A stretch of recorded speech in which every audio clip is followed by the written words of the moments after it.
Hello dears, welcome back to another lesson. আজকের লেসনে আমরা শিখব ওয়াই কখন আইএস হয়, কখন হয় না, সিঙ্গুলার থেকে প্লুরাল করার ক্ষেত্রে বা simple present tense third person সিঙ্গুলারের ক্ষেত্রে যদি কোনো শব্দ ওয়াই দিয়ে শেষ হয়, সেই ওয়াইটার বদলে কখন আইএস হয়, কখন হয় না, এটাই আজকে আমরা শিখব। So let's begin. দেখো আমি কতগুলি এক্সাম্পল নিয়েছি।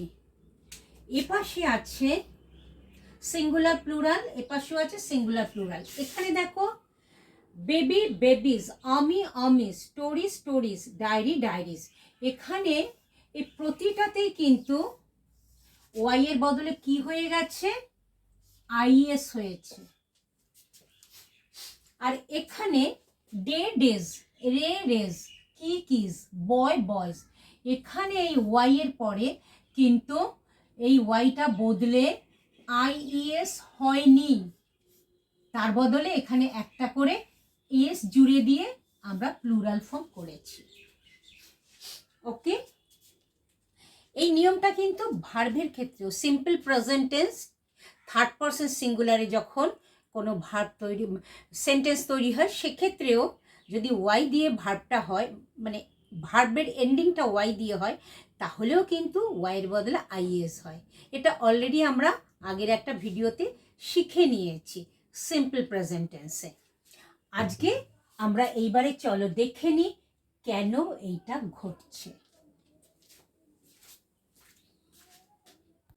চলো এবারে আমরা দেখে নিই।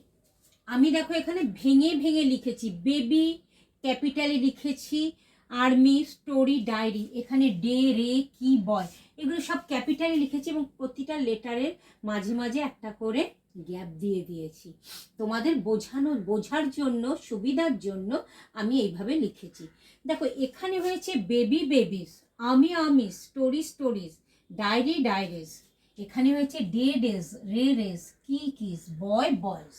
চলো সবার আগে এটা দেখি, বি এ বি ওয়াই, এখানে শেষে আছে ওয়াই, ওয়াই এর ঠিক আগে কি আছে, বি।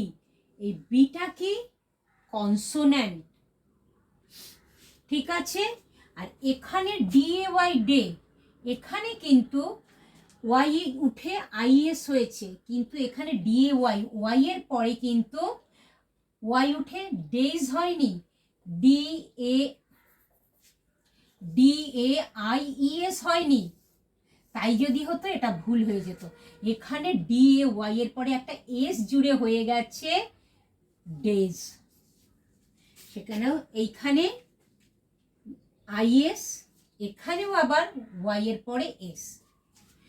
যখন আমরা ভাওয়েল ওয়াই এর ঠিক আগে পাচ্ছি কনসোনেন্ট, এই বিটা কি কনসোনেন্ট, তখন আমাদের ওয়াই এর বদলে হচ্ছে আইএস। আর যখন ওয়াই এর ঠিক আগে আমরা পাচ্ছি ভাওয়েল, তখন কিন্তু ওয়াই উঠছে না, ওয়াই থেকে যাচ্ছে, তার সাথে এস জুড়ে প্লুরাল ফর্ম হয়ে যাচ্ছে। ওকে, এখানে দেখো আর্মির M,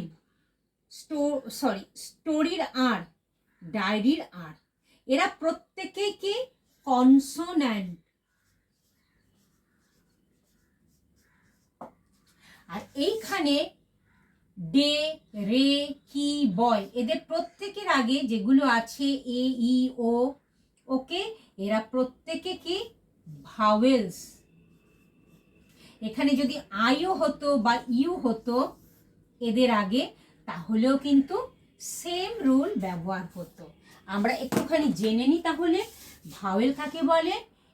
A E I O you, এই পাঁচটা যে লেটার তাদের বলা হয় ভাওয়েলস। আর এরা ছেড়ে B, C, D, F et cetera et cetera একদম জেড পর্যন্ত যে লেটারগুলো আছে ইংরাজিতে, তাদের বলা হয় কনসোন্যান্টস।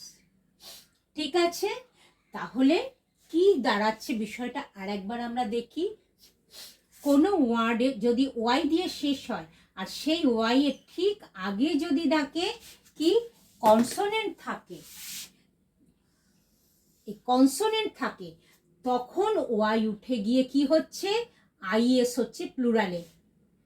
ওকে, যেমন এখানেও ওয়াই এর আগে এম আছে, এখানে আইএস হয়ে গেল, ওয়াই উঠে ওয়াই এর জায়গায় আইএস। স্টোরিও তাই, ডায়েরিও তাই। কিন্তু যখন যে ওয়ার্ডে ওয়াই দিয়ে শেষ হচ্ছে কিন্তু তার ঠিক আগে আছে ভাওয়েল, তখন আমরা এই ওয়াইটাকে উঠাবো না। ওয়াই যেমন আছে তেমন থাকবে স্পেলিংয়ে, প্লুরাল করার ক্ষেত্রে এই তার সাথে আমরা এস জুড়ে প্লুরাল করব। ওকে, এটা হলো সিঙ্গুলার থেকে প্লুরালের এই রুল। আর যখন আমরা সিম্পল প্রেজেন্ট অর্থাৎ সাধারণ বর্তমান থার্ড পারসন সিঙ্গুলার তৃতীয় ব্যক্তি একবচনের ক্ষেত্রে কোনো সেন্টেন্স তৈরি করব যে সেন্টেন্সে ভার্বটা ওয়াই দিয়ে শেষ হচ্ছে, সেখানেও কিন্তু এই একই রুল অ্যাপ্লিকেবল। ওকে, তাহলে আশা করি তোমাদের আর এরপরে কোনো অসুবিধা হবে না। ওয়াই কখন আইএস হয়, কখন হয় না। ওকে, ভিডিও যদি ভালো লাগে অবশ্যই লাইক, কমেন্ট, শেয়ার, সাবস্ক্রাইব করো আর বেল আইকনটা প্রেস করে দিও পরের ভিডিওর নোটিফিকেশনের জন্য। ভালো থেকো সবাই।